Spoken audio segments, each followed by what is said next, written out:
पुराण की कथा में प्रसंग आता है कि भोलेनाथ के केवल 2 संतान नहीं है, भोलेनाथ के 7 पुत्र थे। बोलिए भक्तवत्सल भगवान की जय। अब आप कहोगे 7 पुत्र, तो शिव पुराण उठा करके पढ़िएगा, यहां जाने के बाद देखिएगा 7 पुत्रों की चर्चा है भोलेनाथ के।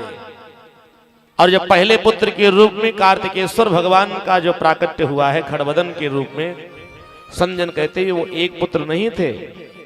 शिव महापुराण की कथा कहती है कि जैसे हमारे यहाँ गांव में ना या समाज में हम लोग देखते हैं, पेपर पढ़ते रहते हैं ना, कभी कभी होता है क्या है, हमारे गांव में भी मोहल्ले में भी सुनने को मिल जाता है, हम लोग जानते भी हैं, देखे भी हैं। कुछ माताएं ऐसी होती हैं उनके गर्भ से 2 पुत्र एक साथ जन्म लेते, जुड़वा पुत्र जन्म लेते हैं। पेपर में आपने देखा होगा किन किन माताओं को 3-4 पुत्र भी जन्म ले लेते हैं। अभी 2-4-6 महीने साल भर पहले की बात है, 6 पुत्र जन्म लिए थे। इसी तरह से पार्वती जी के गर्भ से पहले पुत्र के रूप में केवल कार्तिकेश्वर ने 6 पुत्रों का एक साथ जन्म हुआ था कैलाश पर्वत पर। 6 पुत्र जन्म लिए थे। 6 पुत्रों का जब जन्म हुआ तो अब जरा विचार कीजिए, कैलाश पर्वत पर पार्वती जी अकेली रहती, भोलेनाथ रहते। हमारे यहाँ 1-2 बालक जन्म ले लें, उन्हीं को पालना मुश्किल हो जाता है। जिनके यहाँ 2 बालक जन्म लेते हैं, 2-4 से आस पड़ोस की घर परिवार की महिलाओं को बुलाना पड़ता है देख रेख के लिए। अब पार्वती जी के यहाँ जब कैलाश पर्वत पर 6 पुत्र एक साथ जन्म लिए ना, 6 बालक, तो पार्वती जी को उनकी देख रेख, उनकी सेवा शुश्रूषा करने में एक को खिलाती दूसरा रोता रहता, तीसरे को खिलाती चौथा रोता रहता, बहुत परेशान होना पड़ा।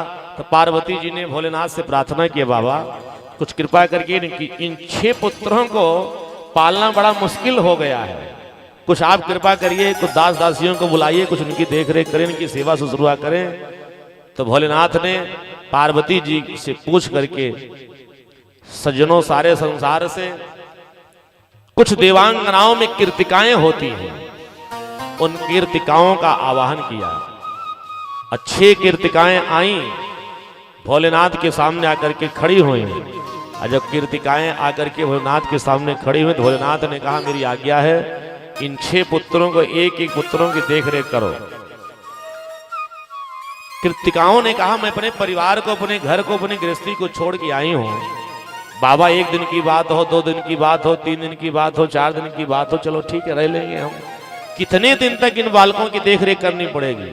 भोलेनाथ ने कहा जब कुछ बालक समझदार हो जाएं तब आप इनको छोड़ करके चले जाना, तब तक के लिए देख रेख कीजिए। एक कीर्तिकाओं को, एक बालकों को भोलेनाथ ने दे दिया।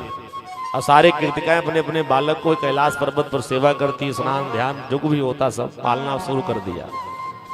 कुछ समय बीता, जब इन कीर्तिकाओं के अपने परिवार की आस सताने लगी कि मुझे अपने घर जाना चाहिए, अपने पति की सेवा करनी चाहिए, अपने पुत्रों की देखरेख करनी चाहिए, तो ये 6 कीर्तिकाएं हाथ जोड़ करके खड़ी हुई, बाबा अब मुझे आदेश दे दीजिए, मुझे जाना है।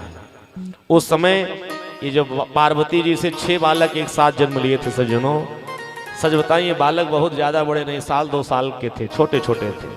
तब उस समय बालकों को संभालना और मुश्किल का काम हो गया। और जब कीर्तिकाएं जाने लगी ना, तो भोलेनाथ ने कहा अब इन बालकों को कौन संभालेगा? पार्वती जी के लिए बस की बात है नहीं। पार्वती जी हाथ जोड़ के खड़े हुए, कुछ उपाय करिए बाबा। बाबा ने कहा ये उपाय नहीं, कीर्तिकाओं से पूछो। अरे कीर्तिकाओं से उपाय पूछा कर, कीर्तिकाओं ने कहा एक उपाय है। उपाय यह है कि अगर पार्वती जी अपने 6 बालकों की देख रेख नहीं कर पा रही, संभाल नहीं पा रही, उनका लालन पालन पोषण करने में असमर्थ हैं, तो हमारे पास एक ऐसा मंत्र है कि हम सारी कीर्तिकाएं अगर उस मंत्र का प्रयोग कर दें तो जितने 6 बालक ये अलग अलग है ना, सब एक हो जाएं। और हाथ में जल लेकर के मंत्रों का आवाहन करके कीर्तिकाओं ने 6 बालकों को एक साथ लिटा दिया एक पालने में। और जैसे सज्जनों जल का छींटा किए तो शिव महापुराण की कथा कहती कि 6 बालकों का शरीर सब मिलकर के एक हो गया। लेकिन शरीर तो मिलके एक हो गया, लेकिन सबके मुख अलग अलग हो गए। कीर्तिकाओं के द्वारा ये पाले गए थे, पोषित हुए थे।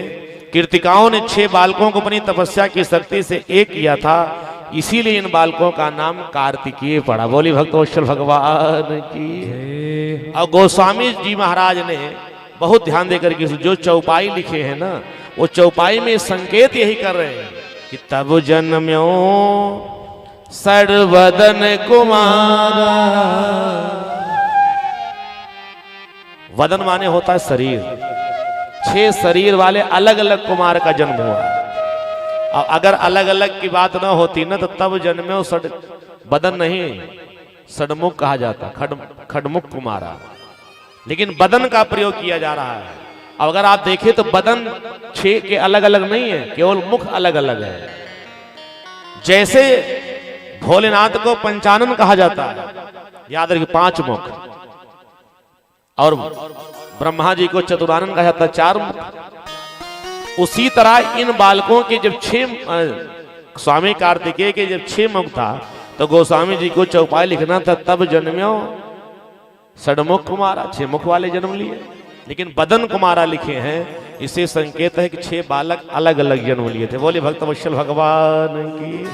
कार्तिक के नाम पड़ा क्योंकि कीर्तिकाओं के द्वारा इनका पालन और पोषण हुआ। इन 6 बालकों को दिव्य शक्ति के द्वारा कीर्तिकाओं ने एक कर दिया, मुख अलग अलग हो गया। और यही बालक जब आगे चल करके बड़ा हुआ, तारकासुर का जब अत्याचार पूरे संसार में जब व्याप्त हुआ तो माया की शक्ति से सज्जनों आज तारकासुर से कार्तिकेश्वर भगवान से युद्ध हुआ। और इस युद्ध में तारकासुर का उद्धार भगवान के प्रथम पुत्र जो अंश के रूप में जन्म लिए थे कार्तिकेय जी ने किया। बोलिए कार्तिकेश्वर भगवान की।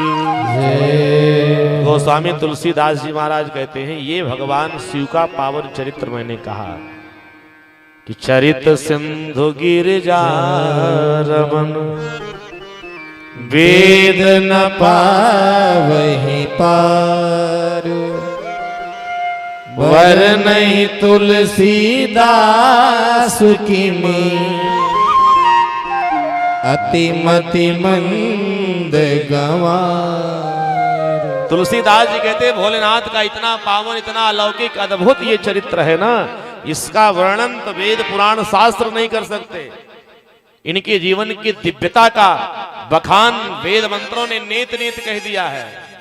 तो जिनकी चर्चा, जिनका गुणानुवाद, जिनकी महिमा वेद नहीं गा पाए, पुराण नहीं गा पाए, शास्त्र नहीं गा पाए, बड़े बड़े सिद्ध ऋषि मुनि महात्मा नहीं गा पाए, तो मैं तुलसीदास छोटी बुद्धि वाला मति मंद मूर्ख, मैं कैसे भोलेनाथ की इस दिव्य चरित्र का गुणगान गान कर सकूं।